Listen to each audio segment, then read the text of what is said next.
Bueno, buenas tardes a todas y a todos. Muchas gracias por esta presentación. Me pongo un poco más aquí en la luz. Bueno, es bastante impresionante estar de este lado del escenario. Si quieres subir, no subió. ¿Quieres subir? No, pero a mí me gusta estar aquí, estar más aquí, cerca. Más próximos. Sí, exacto.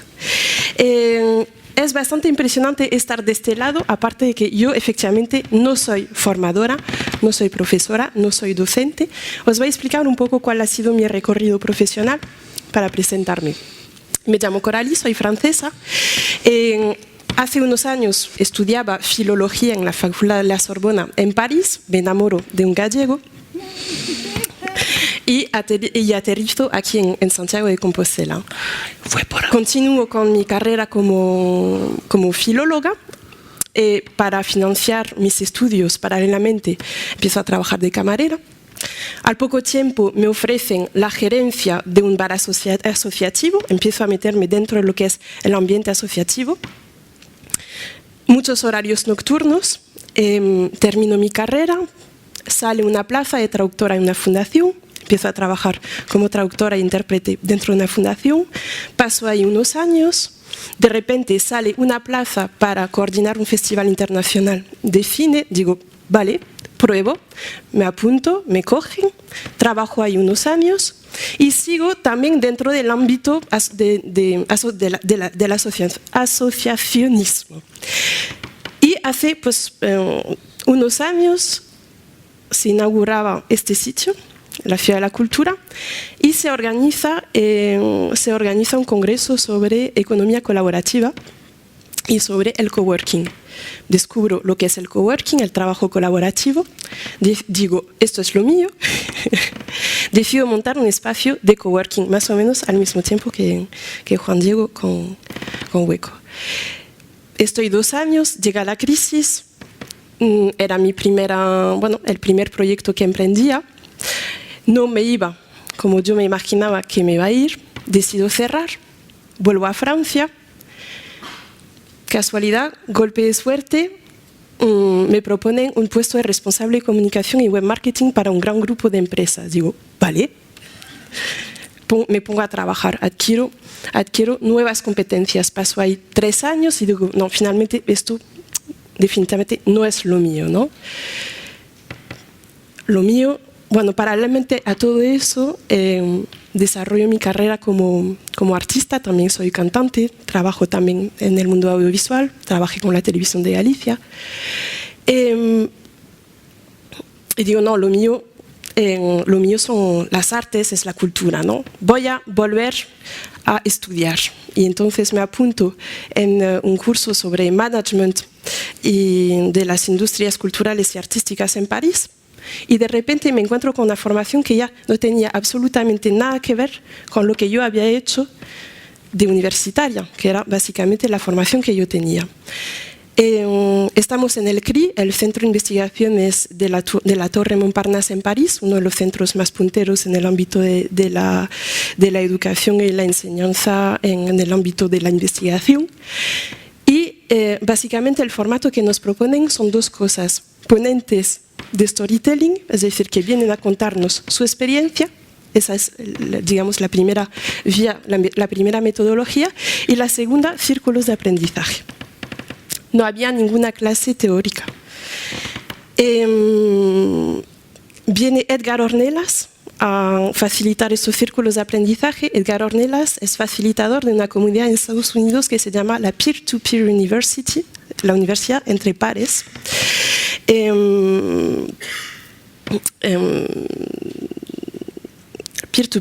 La Peer-to-Peer University, de la que pues, hoy en día también soy miembro. ¿En qué consisten los círculos de aprendizaje? Los círculos de aprendizaje consisten en grupos de estudio de personas que comparten los mismos intereses. Son grupos de entre 6 y 12 personas máximo. Nos basamos en contenidos abiertos online, los famosos MOOCs. Y en vez de estar cada uno en nuestra casa estudiando estos contenidos, nos juntamos en esos grupos de interés para estudiar colectivamente en un espacio social esos mismos contenidos. A partir de ahí empiezo a organizar varios círculos de aprendizaje sobre temas que me interesan. Porque os conté un poco cuál ha sido mi carrera, porque si os dais cuenta soy una persona muy curiosa y soy una persona que siempre ha estado buscando aprender nuevas habilidades. O sea, formo parte de esta generación, como decíamos ayer, que ya hemos pasado de la generación, o sea, de la era del conocimiento a la era del aprendizaje. Y ahí veo una oportunidad para seguir aprendiendo, monetizando mi aprendizaje. Es decir, ya no voy a pagar por aprender, sino que voy a organizar los círculos para yo seguir aprendiendo con otras personas. ¿Cuál es el rol de un facilitador? No sé cómo voy de tiempo. ¿Voy bien de tiempo? Sí, sí. Vale. ¿En qué consiste el rol de un facilitador de aprendizaje? Básicamente partiría de un básico que es una pregunta simple. Cuando la maestra le dice al niño, tenéis que aprenderos la lección para mañana, y entonces el niño dice, pero ¿qué es aprenderse? ¿Qué es aprender? Pues básicamente lo que ocurre cuando nos encontramos ante este tipo de situaciones, lo que hacemos son analogías, ¿no? Partimos de un ejemplo para explicar qué es aprender, ¿no? Pues un ejemplo sería, por ejemplo, que el lunes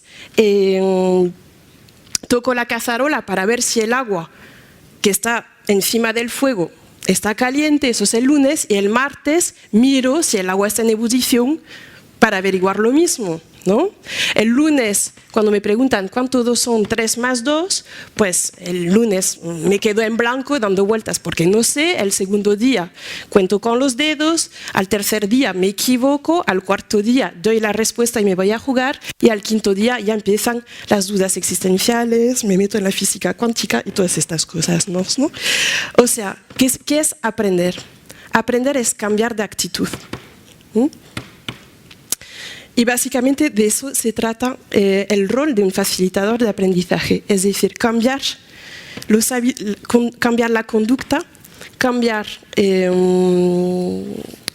generar un cambio perdurable en la conducta de las personas que están en este entorno de aprendizaje. Me parece particularmente significativo, o sea, volver a lo que es aprender originalmente, y particularmente importante fomentar en una sociedad como la nuestra cambios de conducta, porque los retos que nos esperan son grandes, ¿no? No podemos seguir perpetuando los mismos sistemas, las mismas maneras de ver el mundo. Eso tiene que ver con otra cosa que es muy importante, que es lo que es un concepto, un principio que es fundamental en nuestras constituciones, que es la libertad. O sea, yo para concebir la libertad, primero tengo que concebir otro mundo, ¿no? Tengo que cambiar de actitud en un momento dado, tengo que alejarme de mi realidad y concebir que hay otra posibilidad, hay otro mundo que es posible. El aprendizaje, o sea, la capacidad de aprendizaje está íntimamente relacionada con el concepto, el principio de libertad. Y es un poco en ese marco también que he querido presentar hoy, ese marco conceptual también que he querido presentar lo que hago, que son los círculos de aprendizaje. Para mí es una manera de ser una ciudadana libre.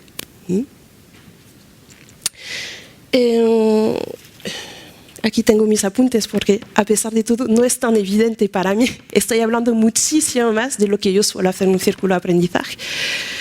Básicamente porque también tenemos cuidado con los tiempos de palabra, no hay ninguna figura de autoridad dentro de un círculo de aprendizaje, no hay profesor, se libera la palabra.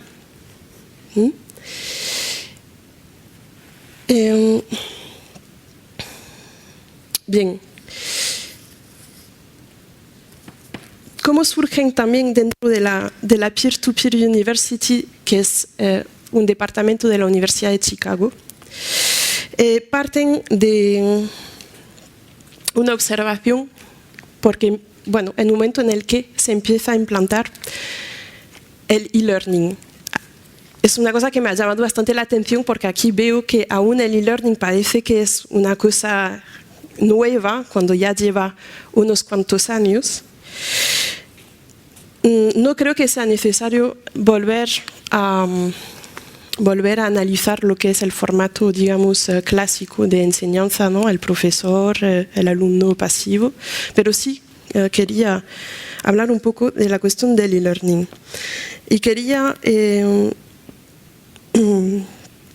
empezar por algunos argumentos en defensa del e-learning que yo también ratifico. Extender y facilitar el acceso, ahí sí necesito mis apuntes, me tenéis que perdonar. Extender y facilitar el acceso a la formación a colectivos, individuos que no pueden acceder a la modalidad presencial. Bueno, desde mi punto de vista, esto es uno de los puntos más interesantes de las plataformas agregadoras de MOOCs, es su accesibilidad y su gratuidad. Eso evidentemente supone una auténtica revolución social. Hay que tomar la medida de eso, pienso. Segundo punto, acceder a multiplicidad de fuentes y datos diferentes de los ofrecidos por el profesor en cualquier momento y desde cualquier lugar. La cantidad y la calidad de los contenidos de los MOOCs en su gran mayoría hoy en día es prácticamente innegable. Las universidades, las propias empresas de todo el mundo están haciendo un trabajo de divulgación digital absolutamente destacable. Yo antes decía que me permitía monetizar mi aprendizaje.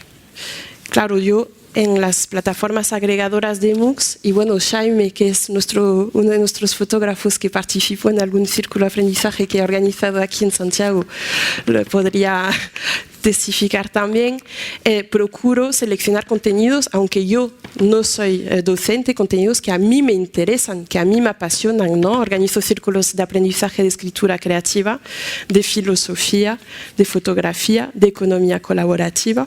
Bueno, por dar solo algunos ejemplos. Tengo la posibilidad de repente de poder estudiar cualquier cosa, matemáticas, física, y de facilitar y de monetizar este aprendizaje.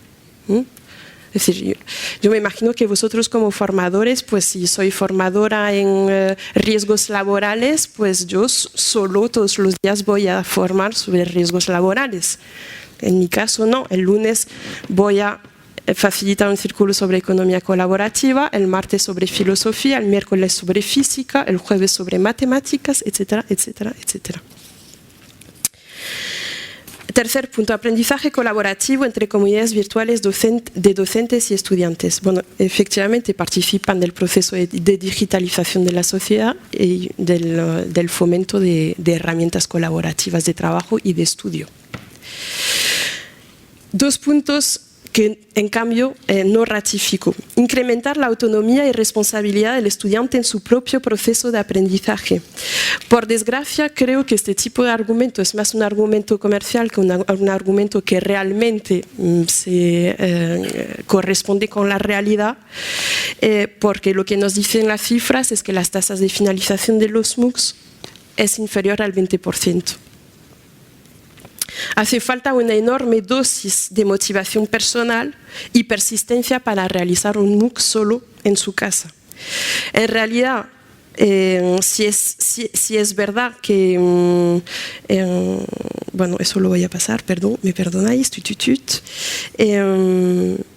lo que nos enseña la neurociencia es que el aprendizaje es una actividad social. Para aprender necesitamos, además de leer, además de ver, además de oír, discutir con otras personas en un entorno dinamizador para estimular nuestra sinapsis, poner en práctica varias veces, especialmente si estamos intentando adquirir conocimientos abstractos, enseñar lo que aprendemos, estableciendo una relación positiva emocional con el aprendizaje. Los ejercicios, los tests y los foros online constituyen intentos por parte de las plataformas para aproximarse a lo que es una experiencia real, pero nunca se van a asemejar a una experiencia real. Es la diferencia básicamente entre chatear con tu mejor amiga y tomarte un café con tu mejor amiga. No es lo mismo, hay un abismo. Flexibilidad en los tiempos y espacios educativos. Primero nos deberíamos preguntar si el ritmo de vida que hoy nos impone el mercado, y en particular el mercado laboral, son compatibles con el aprendizaje. Es una gran pregunta desde mi punto de vista. Como todos sabéis, el aprendizaje, la noción de aprendizaje está íntimamente relacionada con la noción de tiempo. Necesito tiempo para aprender. Y necesito organizar mi aprendizaje, necesito fragmentar mi aprendizaje, necesito ir poco a poco, semana tras semana. En definitiva, los círculos de aprendizaje son un modelo que ya ha pasado del e-learning, que para mí el e-learning ya es un poco el pasado, no es el futuro. Y ya entramos en otra era, es la hora del blended learning, el B-learning, es decir, fórmulas híbridas entre el e-learning y la formación presencial, con el componente añadido de los círculos de aprendizaje, que además trabajamos todo lo que son los mecanismos y las herramientas de estudio colaborativo. Así que bueno, con esto termino. Estoy a vuestra disposición para preguntas. Todos nuestros contenidos están abiertos, con lo cual tenemos manuales de facilitadores si los queréis incluir dentro de vuestras propias aulas o vuestras propias formaciones. Gracias.